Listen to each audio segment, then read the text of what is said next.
Where do you see fertility treatments going in the future? Because women are delaying childbirth. Still have more questions. Kab hone wala hai? When are you going to just stop asking? So, it's value that you want. Hi, Mommy.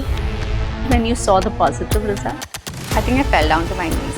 should I give up my job? Just stress mat lo. How do men handle fertility issues which come up in men? It is the both of you versus the problem. The one role I needed to fulfill in this life was of a mother.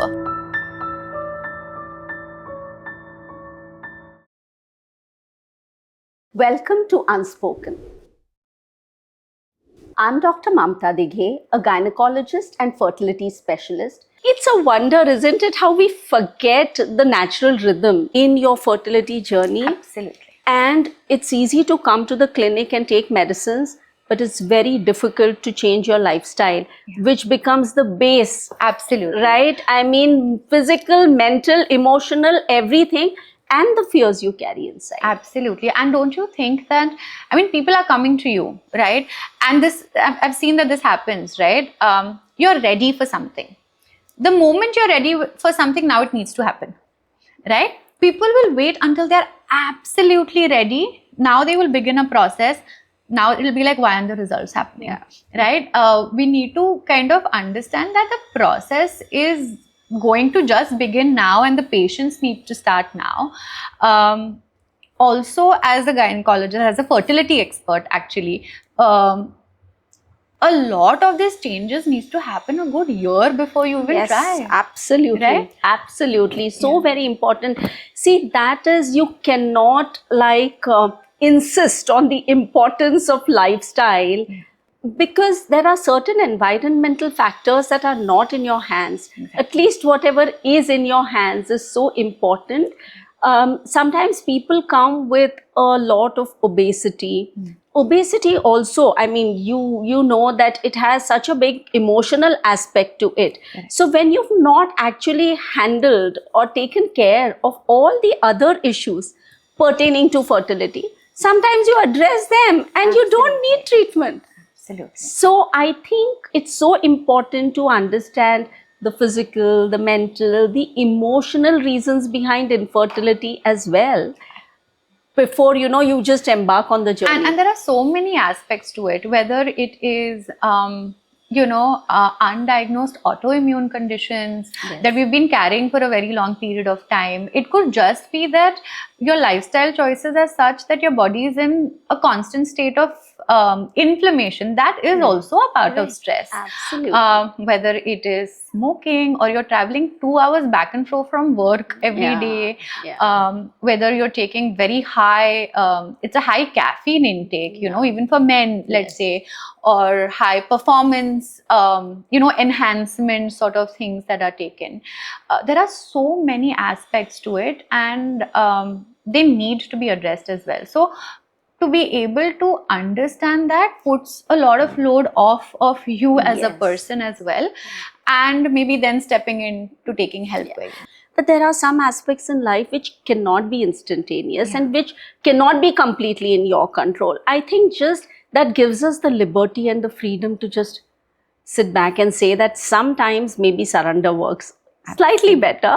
Absolutely. And I am slightly spiritually oriented.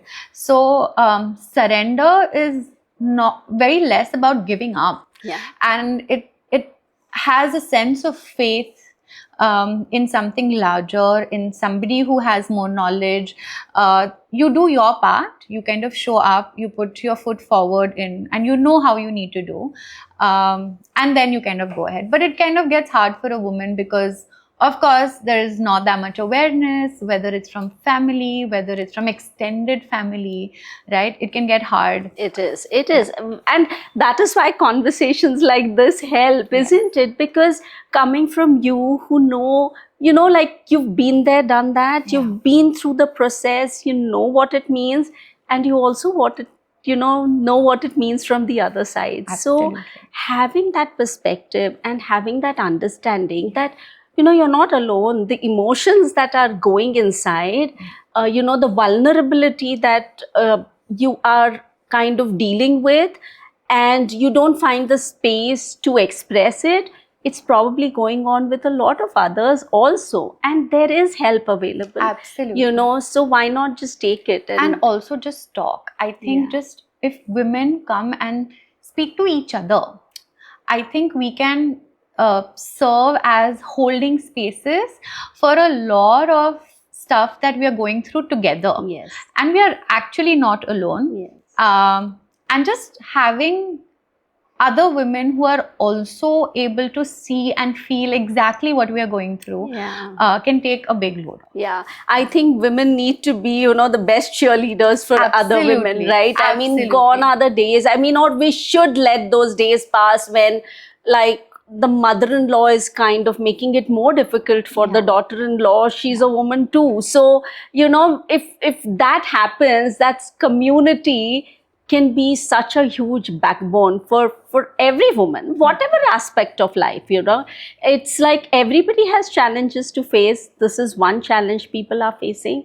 But if you have that, within, it's kind of lovely. What do you see is the future in terms of fertility? Do you feel like there are going to be a lot more people who are going to need this help? And how do you see the trends happening? There are going to be a lot more people who are going to need it. You just mentioned spirituality. So I'll tell you one aspect. There's a thought process that, every like thousands of years or like 10,000s of years, there's an extinction that is going on in the planet.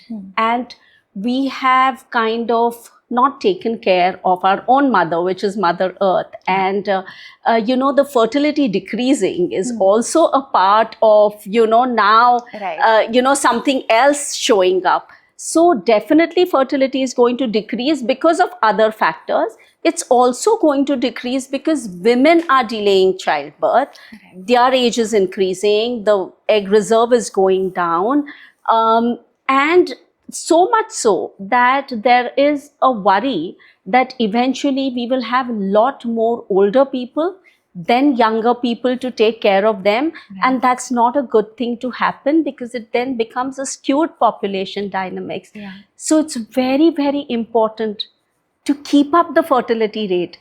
It should not explode, but it is important that it is kept up. And that is why these conversations, it's not just having a child, but everybody. And you need people to work, you need people to keep the economy going, you need people who can help the elderly.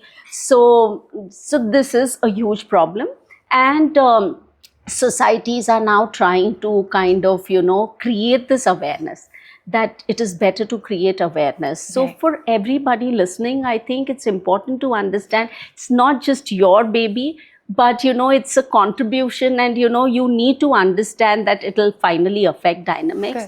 Correct. Secondly, I also feel that with science progressing, the results are getting so much better. There is AI now, and there is remote witnessing.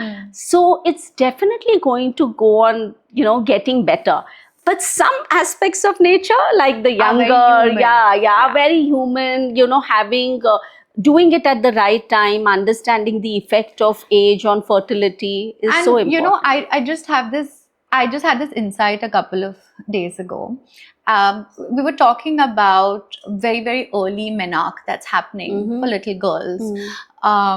And that just got me thinking that now whether they are global warming or environmental factors, early exposure, or even hormonal exposure through milk, things like that, our girls are starting their periods very early on, which basically means already those 6-7 years that normally you'll have that egg reserve, where you're getting your periods at 16-17, they're getting it at 8-9. So already it's starting early on.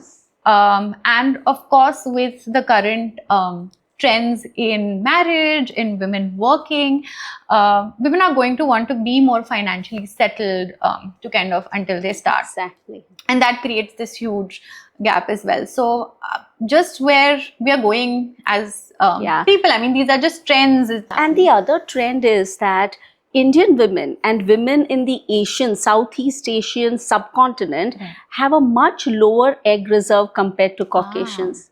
So we are already 6 years ahead of them in terms of aging, at least with our egg reserve. Right. So the egg reserve of a 29-year-old would match that of a 35-year-old Caucasian woman. So it's very important for people to be aware and then consider, because ultimately, you want to have all aspects of life, right? I mean, you want to have a career, but you want to enjoy motherhood as well. Absolutely. So, with the new things that science is bringing up, like egg freezing, social egg freezing, embryo freezing, even if you're married and, you don't want to have children immediately, instead of just freezing the eggs, you can actually fertilize, create embryos, and then have the baby. Like, you had the second baby with the embryo freezing. I think what happened, because I did it early on, it was not expected, but they harvested, I think, about 39 eggs. Oh, wow. It was very hard. Like, it was physically uncomfortable for me. But we got a great, eggs. Obviously, we had about 16 embryos out of that. Yeah. 5-day blastocysts, healthy. And yes, I'm going to tell this. I tell this story to my boy when he grows up. We were in the freezer for a year and a half. I mean, it's definitely an option. Like, when you're ready, you can. So that's exactly what you want to do, right? One and done. Yes. Like, complete the family. But that'll only happen if you do IVF at the right time. If you have at least 15 eggs that are harvested, we can't just get a single egg. There are women who come sometimes and say, but you had 2 eggs, right? But 2 eggs may not give you the embryo which can result in a pregnancy. It may not give you an embryo at all. And it's so important to understand this. Come when you're younger, when your egg reserve is good, and then you know that you have a very good chance with IVF. I think it's a very tough conversation. At the same time, like when you're balancing just empowering women, but at the same time, they're also kind of, these decisions need to be made. I think we need to have these conversation much early on with our daughters. Like, it's not like, chalo, 21 pe shaadi kar lo, 25 pe bacche kar lo, like that can't be the conversation we've had. We're not talking to our girls and letting them know that, look, this is where it is going. These are your options. Sure, if you want to get married, you love somebody, you want to do that, great. But, you think about this in the long term, and maybe they can plan early on with the support of all of us. Yeah. Correct. I always think that, when you take a life or health insurance, you don't start thinking that, oh, now I'm free to fall sick, right? I mean, you still don't want to fall sick. So when you freeze your eggs also, of course, I mean, go ahead, try naturally. That path is for you to explore. Absolutely. And of course, the first thing, but at least there is an insurance. And like you say, marry both. Like, everything, like, your ambition with love, motherhood with movement, everything should happen. I think if you just look at it as options that science or the development in science today or science technology gives you, as of today, it gives you options, it gives you this insurance, it gives you, this free mindset that, oh, I have that, right? And it's there somewhere, and it's just as an insurance, which is... Take away a lot of stress also. It does. So, just a few things. Would you like to give some takeaways for people going through this journey, about coping? And, what are a few things that they can do individually, as partners, maybe as families also, to kind of be able to walk this journey with a lot of hope as well as with a lot of resilience. Correct. So I think you mentioned the very important stakeholders, right? Like your partner, your family. The one thing I definitely want to tell the family is, please don't ask the couple. Don't ask them what's happening, what happened, ab kya hua, ab kya karna hai kya. Be family. Ghar ka environment theek rakho. Don't be invested in the process so much. The partner is already doing a lot, right? So create an environment which is very light and flowing. You all are going out, you all are doing things for each other. you know, जो घर पे बन रहा है वो बन रहा है, आपने लड्डू भी बनाया है कि नहीं नहीं तुम खाओ, that puts a pressure कि अभी should I have to give something, you know, in terms of an outcome for this. So I think just take the pressure off. It's going to do huge wonders. Like, just don't ask, you know. For the partner, I think it would just be show up every way, whatever way you can. And if you don't understand, sit with, I think talking is huge. You don't have to be on the same page, you don't have to think about the same things or in the same manner, but just talk to each other, and you all will meet each other, you know, halfway. I think what happened as a woman going through this, there were a lot of things I incorporated. I still have a journal, and I know how I felt. Like, I can read on every single day post my, you know, embryo transfer. Every single day there's a journey, and if you read, you will feel the anxiety on each page. But I made sure that I ended with not letting go of the vision that I had of me as a mother. Journaling helped, mindfulness definitely helped. So it's not like meditation, it's sitting in awareness and allowing whatever feelings to exist as they're part of the process. I think we focus a lot on just having positive thoughts and only having positive feelings, and that's inhuman. It is not possible to only have or feel the positive spectrum of emotions. The hard feelings are a very important part of human experience, and if you feel, you get past. Feel your feelings to move past them.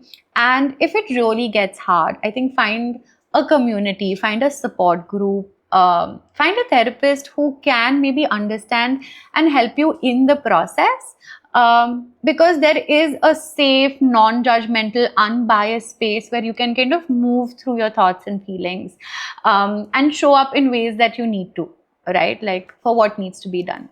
Wow, wonderful. I think this thing that you mentioned, we live in duality, right? That one is right, the other is wrong. One is good, the other is not good. And it's so important that we embrace all aspects of whatever is happening in our life. And I also think that this thing that you mentioned about families, that, you know, holding space, it's very difficult sometimes to understand and to be able to embody being that, in the sense that how can you not interfere but still be a support and still be there? It's sometimes difficult to understand, but doing that can like open up and takes off so much burden from that woman and that couple. Because she's already thinking so much and feeling so much. There's so much going on for her. She doesn't need another person. She feels like she doesn't want to disappoint, or that can't be another burden that she's already, you know, she already has so many to deal with. Right. And I think that's one thing that we've tried to focus even at Zenith, as you know, we also have an all-woman team. Good, bad is not the question, but there's so much of emotional understanding and empathy which does not even have to be told. It's just automatically conveyed, and then have the support group and, you know, the hope circle, and just try to do as much. But I think having people like you who can actually guide them, because sometimes, you know, even when couples come and ask me that what should my diet be, I'm like, I can give you an overall view. I can't make a diet chart. You know, I'm not a nutritionist. So I think having an expert come in also matters. You know, so one very important aspect of IVF is, you know, the finances involved and the financial consideration. That's sometimes the first question, because it's felt that IVF is not cheap, and you may need more cycles. So how did you go through the preparation, and, you know, how did you financially prepare yourself? It definitely required some financial planning. Luckily, we've been blessed, so we didn't have to sort of think too much, because family was very supportive in all of this. And but it required some bit of planning. I think what really helped was just having that buffer of just making sure that you're prepared for at least more than one cycle. If it's sort of, they had to kind of, it's a frozen transfer, let's say, you kind of know that maybe you have to pay, so when it's in the freezer, or for the future, what are embryo freezing costs, let's say. So I think the one thing we considered was not just what the cycle cost, but also all these other add-ons, and just being prepared and mindful that this could be what it takes. That preparation takes a lot of load off. Yes, yes. I think it's like you said, it's important that to understand that the cycle could be this, but freezing could cost separately, the frozen embryo transfer could cost separately, and sometimes I feel what is not understood is that you're kind of creating a life outside the body. The egg is not used to being outside the woman's body at all. It is, so well cushioned in just the right fluids, the right temperature, in just the right environment, and then it's suddenly pulled out of the body. So IVF labs have to ensure that you create the exact same kind of environment. That is why we have laboratories with HEPA filters and carbon filters. You don't want even, a microscopic bit of that dust particle coming in. You need media for good development. You need good drugs for good quality eggs to come up.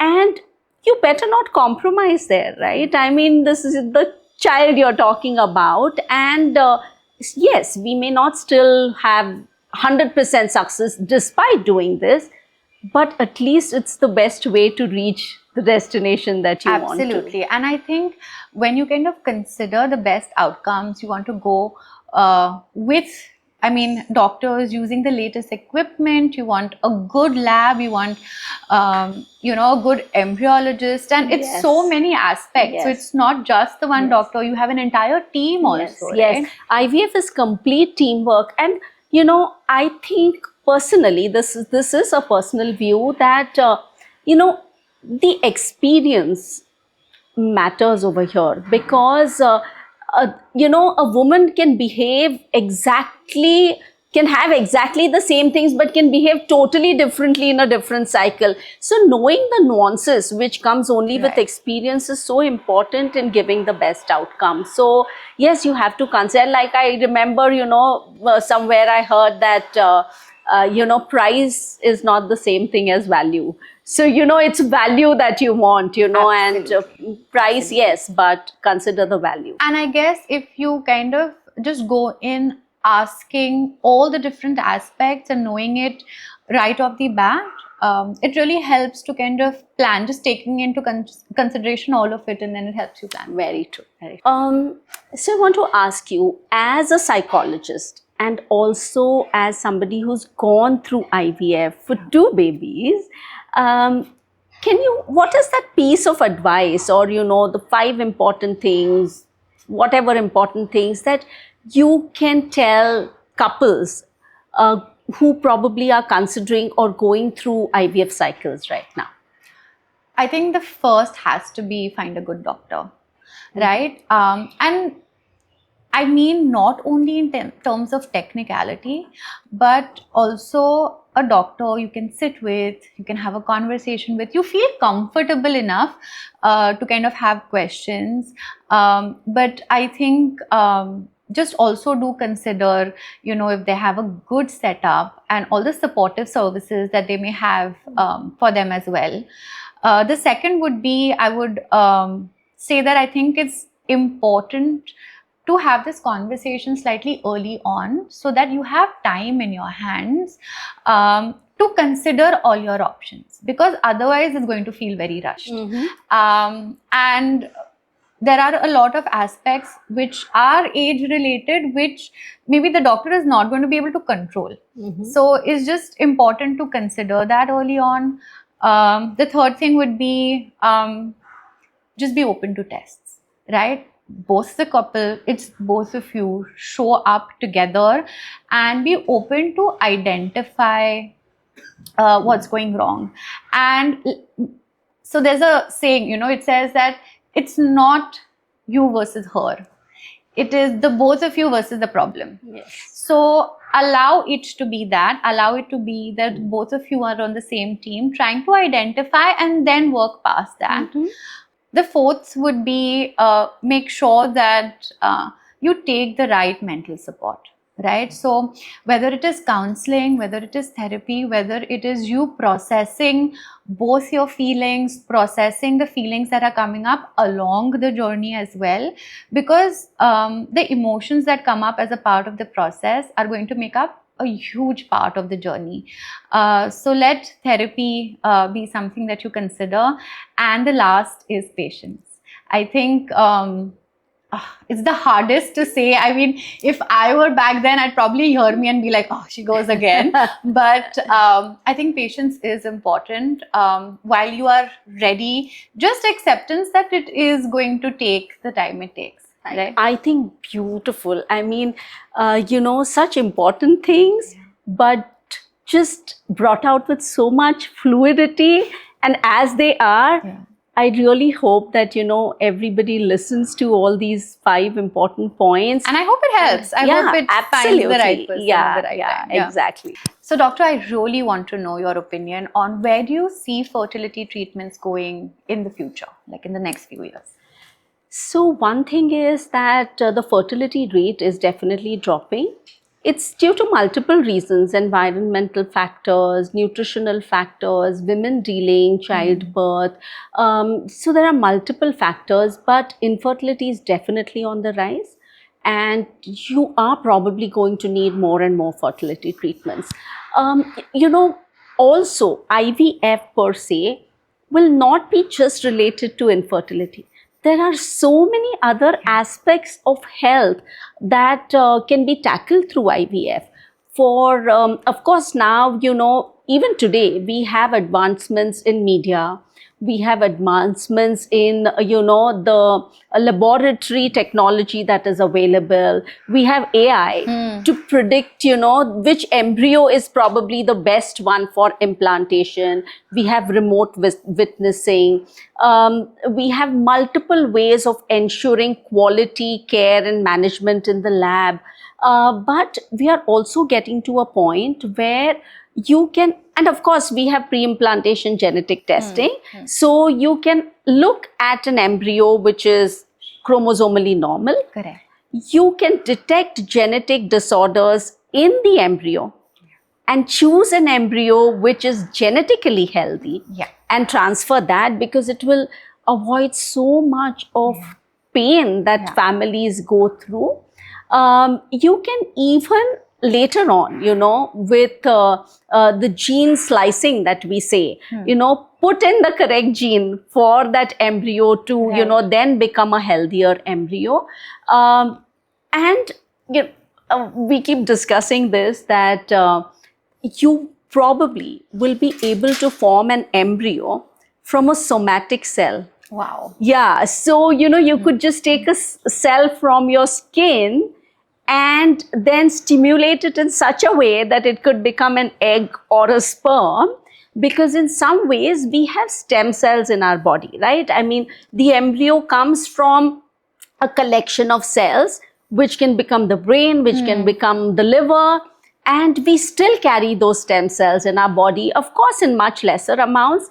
But if we can take those stem cells and then stimulate them to become an egg or a sperm, you could just take a somatic cell and go ahead and have babies. So the future is huge for health as well as for ease, and as well as for,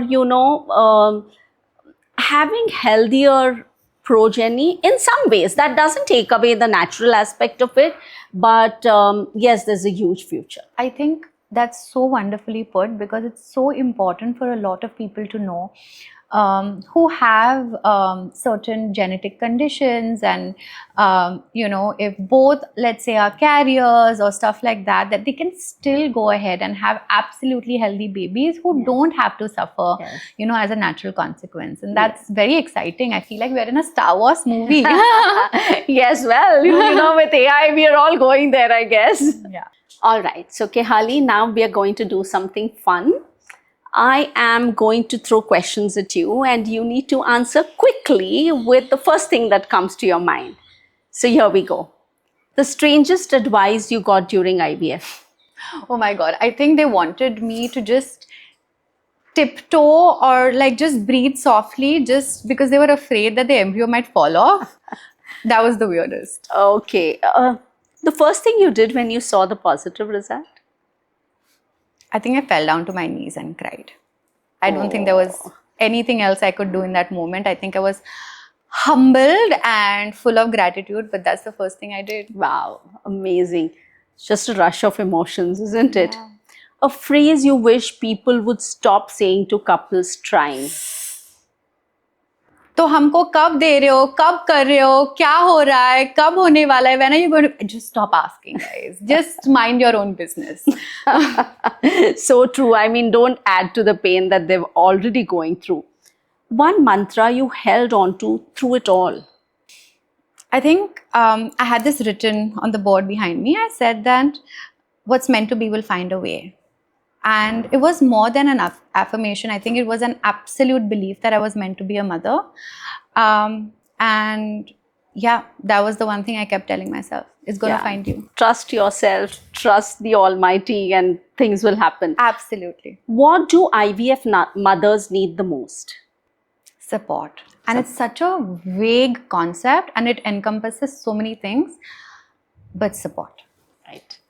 Your biggest lesson from this journey? I think it was the most humbling journey for me. And the biggest lesson was just keep doing what's in your control, and surrender to what is not. There's a huge part of this journey which is not. And you can focus on what's in your control and what you can do.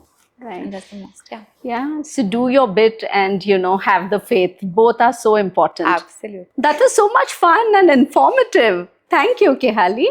If you are a couple beginning your IVF journey, a friend who is supporting somebody through this, or just simply listening in to understand, I hope today's conversation has showed that nobody should walk this road alone. IVF is not just a medical journey. It is emotional, financial, social, and deeply human. Thank you, Kaehalee, for sharing your heart and your wisdom. Your story will inspire so many. Thank you so much. Thank you for giving me this opportunity.